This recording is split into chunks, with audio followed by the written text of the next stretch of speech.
Bismillahirrahmanirrahim. Innal hamdalillah nahmaduhu wa nasta'inuhu wa nastaghfiruh wa na'udzu billahi min shururi anfusina wa min sayyiati a'malina. Man yahdihillahu fala mudhillalah wa man yudlilhu fala hadiyalah. Wa asyhadu an la ilaha illallah wahdahu la syarikalah wa asyhadu anna Muhammadan 'abduhu wa rasuluh. Amma ba'd.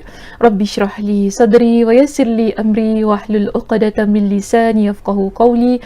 Rabbi zidni ilma warzuqni fahma. Allahumma inna nas'aluka ilman nafi'a wa rizqan tayyiba wa amalan mutaqabbala. Assalamualaikum warahmatullahi wabarakatuh. Apa khabar jemaah muslimah di Masjid Asy-Syafa'ah? Sihat semuanya? InsyaAllah ya, sihat semuanya pada hari ini. Jadi hari ini bagaimana? Sudah bersedia kita untuk meneruskan perbincangan hadis kita berkenaan dengan apa? Janji setia kaum wanita di hadapan Nabi sallallahu alaihi wasallam. Minggu lepas kita bincang tentang apa, muslimah? Janji setia yang keberapa? Ingat? Hari ini kita masuk pada bahagian kita yang ketiga. Ya, minggu lepas kita berada di bahagian yang kedua. Betul tak? Jadi bahagian kedua, saya bincangkan berkenaan dengan janji setia yang pertama. Apa dia? Ia berkaitan dengan syirik. Sebab kalau kita lihat kepada intipati janji setia yang diucapkan oleh para wanita yang hadir di satu pertemuan dengan Nabi SAW yang kita panggil ia sebagai bai'ah, di situ ia menyebutkan beberapa janji setia di hadapan Nabi SAW. Okey, jadi hari ini kalau kita nak lihat semula lah ya, apakah hadis yang menjadi perbincangan kita, bimbang-bimbang, ada pula antara kita yang lupa. Maklumlah kita ni susah juga kadang-kadang kan, minggu-minggu belajar tapi tak ingat hari tu bincang tentang apa kan. Okey, baik, so kalau tak ingat, saya beritahu kita berada pada halaman yang ke-45. Okey, hadis kita ialah hadis daripada Umaymah binti Ruqaiqah berkenaan dengan bai'ah wanita. Okey, berkenaan dengan bai'ah wanita. Jadi kalau sesiapa yang terlepas perbincangannya, perbincangan pertama, perbincangan kedua kan, yang membincangkan berkenaan dengan bai'ah ini, boleh rujuk pada hadis kita yang ketiga dalam kitab kita di halaman 41. Di hadis ini ialah hadis yang diriwayatkan oleh Imam An-Nasa'i. Status hadisnya adalah sahih. Okey, jadi saya harap boleh rujuk kepada video kita pada bahagian yang pertama dan yang kedua bagi mereka yang terlepas perbincangan untuk kedua-dua bahagian. Jadi hari ini kita akan masuk kepada bahagian yang ketiga, yang mana masih lagi kita membincangkan berkenaan dengan intipati perjanjian yang telah diucapkan oleh kaum wanita di hadapan Nabi SAW. Ada berapa intipati perjanjian?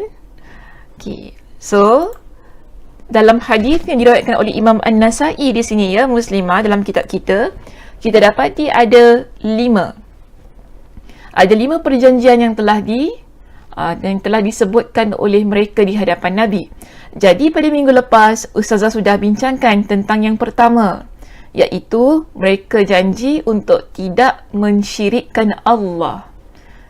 Kita dah bincangkan berkenaan dengan apa itu syirik, dalil-dalil berkenaan dengan syirik kan, apakah hukum melakukan perkara-perkara yang syirik. Jadi semua itu telah kita kupas pada bahagian yang kedua.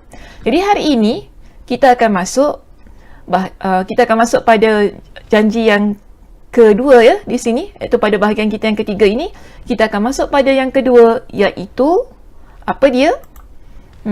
Yang kedua sebagaimana yang disebutkan tadi, iaitu tidak mencuri. Okey, bahagian kedua tidak mencuri. Nombor 9 tu tak perlulah. Nombor 9 tu maknanya saya berada di slide saya yang ke-9 lah sebenarnya. Okay, so nombor 9 tu tak perlu diendahkan. Dia kata, kata nombor 2, asal ada nombor 9 kat situ kadang-kadang cik ni pun. Dia tengok nanti dia confuse. Okay, so satu terus terang, itu adalah nombor slide Ustazah di sini. Jadi, lihat kepada yang kedua, intipati perjanjian kita yang kedua, iaitu tidak mencuri. Okay, Muslimah. Sebelum kita pergi jauh, apakah yang dimaksudkan dengan mencuri? Mestilah Allah tahu, takkan tak tahu ni soalan pun. Kan tanya kita curi tu apa, takkan kita tak tahu pula. Betul, saya rasa semua orang tahu. Namun hari ini kita akan rujuk kepada istilah syarak. Okey, maksud mencuri daripada sudut bahasa dan istilah. Jadi daripada sudut bahasa dan istilah, ada beberapa perkara yang perlu kita fahami berkenaan dengan mencuri. Jika kita merujuk dari sudut bahasa, mencuri ialah apabila kita mengambil sesuatu dari orang lain secara sembunyi-sembunyi. Ya, bila kita ambil sesuatu dari orang lain secara sembunyi-sembunyi, iaitu tidak diketahui oleh yang memiliki benda itu ataupun harta yang dicuri itu, dia tidak tahu kita ambil barang dia. Jadi ini daripada sudut bahasa. Namun ya Muslimah, jika kita rujuk daripada sudut istilah syarak, yang mana istilah ini saya petik sebenarnya daripada bahasa pun, saya petik daripada kitab yang sama, iaitu daripada Al-Mawsu'ah Al-Fiqhiyah. Jika siapa yang boleh berbahasa Arab lah boleh baca bahasa Arab, boleh rujuk dalam kitab ini pada jilid yang ke-24 halaman 292. Baik, bila kita kata mencuri ini dia ada beberapa perkara daripada sudut istilah syarak yang perlu kita fahami. Iaitu orang yang berakal dan dia baligh. Ya, berakal dan baligh, dia mengambil sesuatu dengan kadar nisab tertentu atau nilai tertentu dalam milik orang lain. Boleh faham ya Muslimah? Maknanya ada orang yang orang ni dia berakal. Kalau kita kata dia berakal, dia tak gila, dia waras. Maksudnya begitu. Dia orang yang berakal, kemudian dia baligh. Ya, baligh. Maksudnya bukan kanak-kanak, bukan baby dan sebagainya. Kalau baby curi itu, kita kata mungkin di situ dia pun tak faham mencuri itu apa, kan? Tapi sekarang bila kita kata dia berakal, dia baligh, yang mana dia waras dan dia itu mengetahui perbuatannya, dia mengambil sesuatu dengan kadar nisab tertentu, dengan satu kadar yang dia tahulah, contoh $100, $200, $300, ini kita kata sebagai kadar nisab tertentu atau nilai tertentu. Okey, dalam milik orang lain. Maknanya apa yang dia ambil itu adalah milik orang lain, bukan milik dia. Tidak ada syubhat di dalamnya. Maksud tidak ada syubhat di dalamnya ni maknanya jelas itu adalah milik orang tersebut dan memang semua orang tahu itu adalah milik dia. Kan? Baik. Dan mengambilnya secara diam-diam. Tapi bagaimana cara dia ambil barang yang dimiliki oleh orang lain itu tadi? Ya, dia ambil secara diam-diam, iaitu tidak diketahui oleh si pemilik barang tadi. Ya, tidak diketahui oleh si pemilik barang itu. Jadi, kalau daripada sudut istilah syarak itu dalam agama kita, kalau nak dikatakan mencuri, begitulah keadaannya. Okey, tetapi ada beberapa ciri juga yang perlu kita ketahui untuk kita menyandarkan satu peristiwa dengan kecurian. Jadi kalau kita kata berlaku kecurian, ia memerlukan kepada beberapa ciri untuk membuktikan ya memang betul berlaku kecurian. Jadi apakah ia? Saya masih lagi merujuk pada kitab yang sama, iaitu Al-Mawsu'ah Al-Fiqhiyah itu tadi ya. Disebut bahawa ciri-ciri untuk kita menentukan adakah betul berlaku kecurian ataupun tidak, dia perlu ada keempat-empat ciri ini. Pertama, ada pencuri, kan? Kedua ialah orang yang dicuri barangnya. Okey, Jadi ada dua pihak di sini. Satu, si pencuri. Kedua ialah orang yang dicuri barangnya. Kemudian, harta yang dicuri, ada barang yang dicuri. Si pencuri dari orang yang dicuri barangnya. Dan kita ada yang keempat. Yang keempat ni tidak boleh kita tinggalkan. Iaitu, si pencuri tadi, dia mengambil harta yang dicuri dari orang yang dicuri barangnya secara sembunyi. Ataupun secara diam-diam, senyap-senyap, tidak diketahui oleh orang yang dicuri barangnya. Boleh faham muslimah? Okey, saya harap faham ya di situ. Ada 4 ciri ataupun 4 perkara, kalau dalam kitab disebut sebagai arkan, itu rukun. Rukun curi itu apa? Jadi ada 4. So, kalau kita nak tahu adakah ini satu kejadian yang disebut sebagai kecurian ataupun tidak, ia memerlukan kepada 4 ciri ini. 1, ada pencuri. 2, orang yang dicuri barangnya. 3, ada harta ataupun barang yang diambil daripada orang yang si pemilik itu tadi. Dan yang keempat, bagaimana caranya? Diambil dalam keadaan yang secara senyap-senyap, secara diam-diam, yang mana si pemilik tidak mengetahui. Okey, tidak diketahui. Tiba-tiba dia hilang. Macam tu kan. Tiba-tiba kita balik rumah je, rumah kita dah barang dah hilang. Ini maknanya kita tak tahu ada orang curi barang kita tu macam mana keadaannya kan. Tiba-tiba barang tu hilang. Hilang yang dalam keadaan yang kita tak tahu siapa yang curi. Dia begitu. Okey. Ataupun tahu si pencuri itu bagaimana dan sebagainya kan. Tapi diambil tanpa pengetahuan kita. Yang mana tidak ada deal di situ untuk kita berikan barang kita kepada orang tersebut. Dan orang tu main ambil sahaja sedemikian. Tanpa kita ada perjanjian dan sebagainya untuk beri. So, ini dipanggil sebagai mengambil secara sembunyi. Okey, so 4 perkara ini perlu ada bila kita nak menyandarkan satu kejadian dengan nama kecurian. Ya, baik. Seterusnya, kita lihat di sini. Allah Subhanahu Wa Taala ada menyebutkan di dalam Al-Quran berkenaan dengan orang yang mencuri. Ya, apa yang Allah Subhanahu Wa Taala firmankan? Allah sebut di dalam surah Al-Maidah ayat 38 hingga 39. Maknanya di sini ya muslimah, dalam Al-Quran ada menyebutkan berkenaan hukum orang yang mencuri, untuk menunjukkan kepada kita bahawa perbuatan mencuri adalah perbuatan yang dilarang dalam agama. Sebab itu, bila kita merujuk dalam perjanjian yang diucapkan oleh kaum wanita di hadapan Nabi, mereka janji apa? Tidak mencuri. Kenapa mereka janji sedemikian? Kerana mencuri adalah perbuatan yang dilarang dalam agama. Jadi apakah hukum untuk orang yang mencuri itu dalam agama? Di sini Allah Subhanahu Wa Taala menyebutkan wasariqu wasariqatu faqta'u aydiyahuma jazaa'an bima kasaba nakalan minallah wallahu azizun hakim. Faman taba min ba'di zulmihi wa aslaha fa innallaha yatubu alayhi innallaha ghafurun rahim.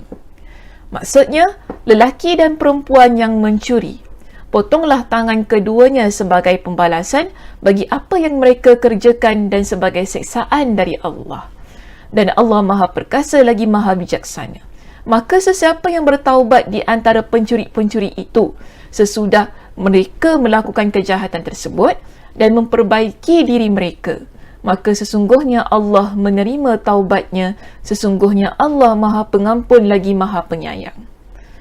Okey, jadi di sini Allah Subhanahu Wa Taala menyebutkan kepada kita tentang hukuman yang telah Allah tetapkan bagi mereka yang mencuri. Namun, kena faham juga ya muslimah, ini dilaksanakan oleh pihak pemerintah yang menjalankan hukum Islam di tempat mereka. So, untuk konteks negara kita, bila tidak menjalankan hukum sebagaimana yang terdapatlah dalam hukum Islam, tak teraplikasi lah hal ini ya. Jadi jangan kita pandai-pandai buat sendiri. Kita tahu, oh kau curi harta aku, bias ni aku potong tangan kau. Tak boleh gitu. Sebab ada perbincangannya di kalangan ulama berkenaan dengan kadar yang tertentu yang membolehkan tangan seseorang dipotong bila dia mencuri, dan ada syarat-syaratnya yang telah ditetapkan dalam perbincangan ulama. Cuma pada hari ini Ustazah tak sentuh lah ya, sebab kalau kita bincangkan semua tu dia jadi panjang lebar perbincangan kita. Kalau sekiranya sesiapa yang ingin mengetahui, silalah. Okey, Ustazah anjurkan sila cari mungkin kuliah-kuliah yang berkaitan dengan fiqh jenayah, ya, cuba cari berkenaan dengan hal itu dan ikuti kuliah-kuliah mana-mana asatizah kita lah yang mengajar berkenaan dengan fiqh jenayah, iaitu fiqh undang-undang dalam agama kita. Jadi kalau siapa yang ingin tahu dengan lebih lanjut, sila. Cuma dalam perbincangan kita pada hari ini, saya takkan sentuh lah ya berkenaan hal tersebut dengan lebih mendalam. Cuma dalil ini Ustazah tampilkan sebagai apa? Sebagai bukti untuk kita bahawa perbuatan mencuri adalah perbuatan yang dilarang. Sehingga apa? Sehingga Allah Subhanahu Wa Taala menetapkan hukumnya. Okey, menetapkan hukumnya. Jadi, ini menunjukkan bahawa perbuatan mencuri itu adalah perbuatan yang telah dikategorikan sebagai perbuatan yang haram. Ya, perbuatan yang haram. Maka sebab itu, kita lihat di sini. Nabi SAW mengingatkan kepada kita bahawa harta jika itu adalah milik orang lain. Ya, jika harta tersebut adalah milik orang lain, ia bukan milik kita, jangan sesekali kita ambil. Jangan sesekali kita ambil. Kerana apa? Di sini Nabi SAW berpesan kepada kita, bihasbi imri'in minasyarri ayyahqira akhahul muslim. Al-muslim kullul Allahu Akbar. Tersilap ya muslimah. Saya minta maaf, di situ saya terletak dua kali al-muslim tu ya. Jadi nanti macam mana ya? Siapa yang ikuti kuliah ini, saya dah betulkan di sini ya. Harap dengar semula bacaan hadis ini. Okey, jadi hadis itu al-muslim hanya satu sahaja. Itu saya terletak dua.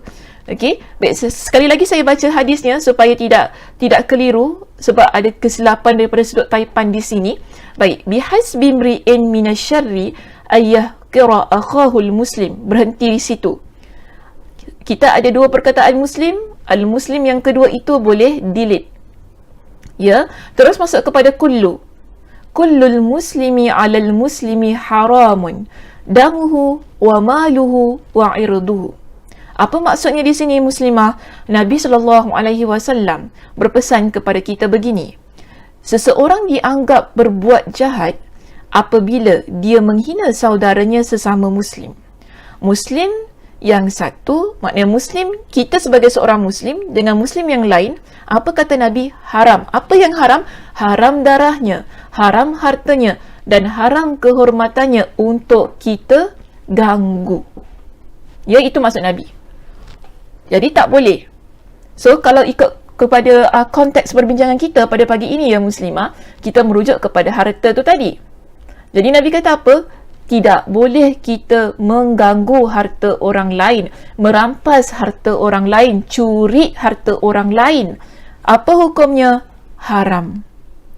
Okey, haram hukumnya. Jadi boleh kita buat? Tidak boleh. Sebab itu kaum wanita yang jumpa dengan Nabi SAW pada peristiwa bai'ah itu tadi, mereka ucapkan tidak mencuri sebagai janji mereka yang kedua kepada Nabi SAW. Berkenaan dengan keharaman mencuri ini juga disebutkan dalam hadis yang lain. Namun ada pengkhususan sedikit lah ya yang disebutkan dalam hadis ini, iaitu Nabi SAW ada menyebut berkenaan dengan mencuri harta jiran. Jadi kita biasa kan kadang-kadang kita pun dengar di tempat kejiranan kita berlaku kecurian dan sebagainya, namun kita pun tak tahu siapa yang curi. Mungkin orang di blok itu, mungkin orang di blok lain, tapi kalau kita kata blok lain pun maknanya itu dah dipanggil sebagai jiran jugalah kan, sebab satu tempat. Jadi di sini kalau mengikut kepada perbincangan di dalam agama kita, apakah hukum kita mencuri harta milik jiran kita? Kan yang dekat dengan kita ini. Jadi di sini Nabi SAW dalam sebuah peristiwa, Nabi ada bertanya dengan para sahabat. Apa pertanyaan Nabi? Nabi tanya begini kepada mereka. Ma taquluna fis sariqah? Sariqah ni dalam bahasa Arab ya. Itu maksudnya mencuri. Jadi Nabi tanya, apa pendapat Allahu Akbar. Sekali lagi kan Ustazah ni asyik silap type, dia minta maaf ya. Okey, apa yang pendapat yang tu buang. Ya, apa yang pendapat tu, yang perkataan yang tu buanglah ya. Saya pun tak boleh nak tukar di sini ya, sebab memang ia sudah tertype di situ. Kalau di dalam kelas boleh lah ya, kita tukar-tukar kan, tapi sekarang ni memang dah tersiap ni, dah tersedia, so saya baca je lah ya. Jadi betulkan di sudut maksudnya di situ, Nabi SAW bertanya kepada para sahabatnya, apa pendapat kalian tentang mencuri? Jadi apa yang dikatakan oleh para sahabat ketika mereka mendengar sabda Nabi SAW ataupun pertanyaan Nabi ini, mereka kata gini, Muslimah, qalu harramahallahu wa rasuluhu fahiya haramun. Mereka menjawab, Allah dan Rasulnya telah mengharamkannya, maka perbuatan mencuri itu haram. Ya, jadi Nabi SAW tanya kepada para sahabat, apa pendapat kalian berkenaan dengan mencuri? Jadi mereka kata apa? Allah dan Rasulnya mengatakan hal itu haram, maka pastilah mencuri adalah perkara yang haram. Hadis ini sekali lagi ya, bagi Ustazah, ia adalah penguat kepada menetapkan bahawa perbuatan mencuri hukumnya apa? Hukumnya haram. Kalau dirujuk kepada hadis ini, jelas. Jelas poinnya, jelas perkataannya, daripada sudut pertanyaan Nabi tentang kecurian, kan, daripada sudut persoalan yang Nabi utarakan dan jawapan yang diberikan oleh para sahabat. Yang mana sahabat kata apa? Allah dan Rasulnya mengatakan ianya adalah haram. Jadi haramlah perbuatan mencuri itu. Jadi seterusnya apa kata Nabi dalam hadis ini, Muslimah? Nabi kata begini, la ayyasriqar rajulu min 'ashrati abyatin aisaru alaihi min ayyasriqa min jarih. Nabi kata, seseorang lelaki yang mencuri dari 10 rumah lebih ringan dosanya daripada dia mencuri dari rumah jirannya. Hadis ini riwayat Imam Ahmad, status hadisnya adalah sahih. Maknanya begini, Muslimah, jika seseorang, Nabi kata gini, dosa mencuri yang kita curi, kan, bukan kita lah ya, orang lain lah ya, orang lain. Nanti yang kata kita tak pernah curi, betul tak pernah curi ya. Okey, bila kita curi barang ataupun orang lain lah, bila seseorang itu dia mencuri barang milik jirannya, kan, Nabi kata apa? Dosa itu berat. Kalau nak dibandingkan dia curi di 10 rumah yang lain yang bukan jiran dia. Jadi di sini bukan kita kata curi di rumah 10 orang lain tu tak dosa, bukan gitu. Dosa tetap dosa. Tapi bila kita curi di rumah jiran kita, harta milik dia, dosanya lebih berat hukumnya. Ini adalah kenyataan yang Nabi SAW sebutkan. Jadi ya, Muslimah, kita ni hati-hati. Hati-hati kita ni kan, bimbang-bimbang kita terambil. Kalau dia macam inilah, saya nak kata gini, dalam kehidupan kita ini, bila ada sesuatu yang bukan milik kita, bila kita nak ambil ya, bila kita nak ambil, minta izin terlebih dahulu. Sebab tadi kan saudara kata dalam perbincangan tadi awalnya, sesuatu yang kita ambil secara sembunyi-sembunyi, makna tanpa pengetahuan dan keizinan pemiliknya. Pemiliknya tak tahu kita ambil. Jadi bila kita nak ambil sesuatu yang bukan milik kita, minta izin terlebih dahulu, maklumkan kepada pemiliknya, baru betul. Walaupun tu jiran kita, tak apalah jiran kita ni, tak kisah kita ni, ambil je tak ambil je, nanti boleh beritahu dia. Bimbang-bimbang, dia akan jadi fitnah, betul tak? Mungkin kita kata, nanti boleh beritahu dia lah, tapi kemudiannya akhirnya kita lupa nak beritahu dia. Kemudian jiran kita pun nampak, dia kata, orang sebelah tu dia ambil pula barang kita. Padahal asalnya mungkin bagi kita cuma nak pinjam sahaja, yang mana asal itu tidak kita ketahui. So dia akan jadi fitnah, kan? Sebab itu Ustazah pesan begini, apa-apa yang bukan milik kita, bila kita nak ambil, minta izin terlebih dahulu. Daripada siapa? Pemiliknya. Ya, daripada pemiliknya. Kecurian ini ataupun mencuri barang ni kan, dia adalah perkara yang mengganggu ketenteraman, mengganggu keharmonian yang ada di sekitar kita. Jadi sebab itu mengapa dalam agama kita melarang? Bukan agama kita saja, tapi bagi saya Ustazah, agama lain. Agama lain, bahkan undang-undang dalam mana-mana tempat pun melihat mencuri itu adalah perkara yang salah. Ia adalah satu kesalahan jenayah yang apabila dibawa kepada pihak pengadilan, habislah, maksudnya dapatlah hukuman orang itu. Kan? Betul tak? Jadi ia adalah perbuatan yang salah di sisi undang-undang. Bukan hanya sekadar undang-undang agama kita, tetapi undang-undang di mana-mana tempat pun. Mencuri adalah satu kesalahan, ya, yang akan dihukum.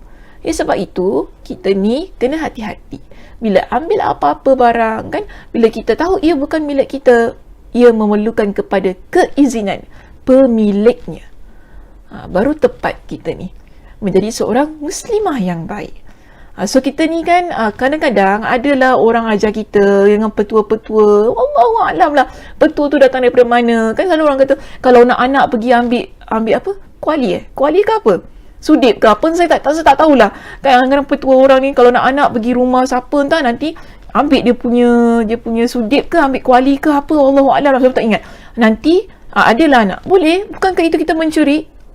Betul tak? Sebab kita ambil tanpa pengetahuan pemilik rumah itu. Sembunyi-sembunyi masuk dalam beg bawa balik. Sebab apa? Sebab nak anak. Kenapa mengajar perkara-perkara yang begini? Kan tak elok. Tak elok benda tu. Itu mencuri sebenarnya. Mencuri sebenarnya tu. So, jangan buat perkara-perkara begini.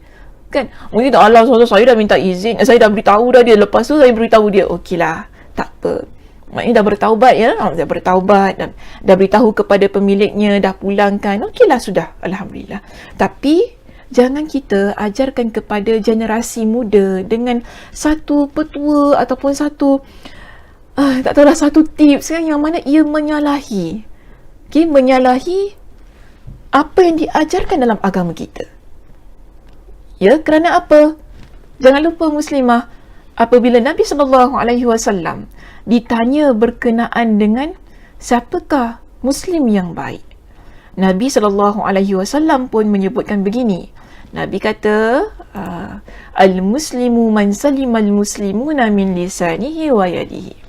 Seorang muslim yang baik itu adalah yang mana muslim lainnya terselamat dari keburukan lisan dan tangannya. Jadi keburukan lisan dan tangan, maknanya bila kita nak jadi seorang muslimah yang baik, ia bukan hanya semata-mata untuk kita menjaga lidah kita, tetapi kena ingat muslimah, ia adalah bagaimana kita menjaga tangan kita. Bila orang di sekitar kita selamat daripada kejahatan tangan kita ini, maka selamatlah situasi dan keadaan yang kita duduk. Jadi jangan kita ambil barang, sekali lagi, jangan kita ambil barang bukan milik kita dengan mengikut kepada petua-petua lah, orang kata itu, ini nanti dapat, itu nanti dapat ini. Janganlah, jangan. Ustazah bukan kata petua Melayu ni tak bagus, bukan begitu, ya, tetapi mana-mana yang ia menyalahi ajaran dalam agama kita, kan, suruh ambil sesuatu tanpa pengetahuan orang lain contohnya, ia seharusnya kita sebagai seorang muslimah hindari. Dan jangan sesekali kita ajarkan hal-hal yang begini kepada orang lain. Walaupun mungkin masa kita buat jadi betul, ya, jadi betul, tapi belum tentu untuk orang lain ia jadi betul. Apa yang terjadi pada diri kita, yang mungkin kita ambil barang itu, seterusnya memang kita dapat anak, itu adalah atas keizinan dan takdir Allah Subhanahu wa ta'ala. Kita pun kalau nak berusaha ni muslimah, usahanya mestilah usaha yang halal, betul tak? Kalau usahanya adalah usaha yang haram, tak cantiklah kita ni. Okey? So itu saja perbincangan kita untuk hari ini ya Muslimah. Saya harap cukup perbincangan itu dan mudah-mudahan ianya memberi manfaat bagi kehidupan kita. Ingat ya, jangan ambil barang orang tanpa keizinan orang lain kan. Minta izin apa-apa, jangan kita sesuka hati ambil kan, nanti lepas tu jadi fitnah pula, bergaduh dan sebagainya. Tak bagus lah ya. So kalau bila nak jadi Muslimah ni, jadi Muslimah yang betul-betul. Betul-betul tu macam mana? Habis Muslimah bidik-bidik tu macam mana Ustazah? Okey, Muslimah betul-betul ni ialah yang benar ikut apa yang diajarkan oleh agama. Okey, baik, kita jumpa pada minggu hadapan Muslimah untuk membincangkan perjanjian kita yang seterusnya, perjanjian yang telah diucapkan oleh kaum wanita di hadapan Nabi sallallahu alaihi wasallam. So, saya tutup dengan tasbih kafarah. Subhanakallahumma wa bihamdika asyhadu an la ilaha illa anta astaghfiruka wa atubu ilaik. Assalamualaikum warahmatullahi wabarakatuh.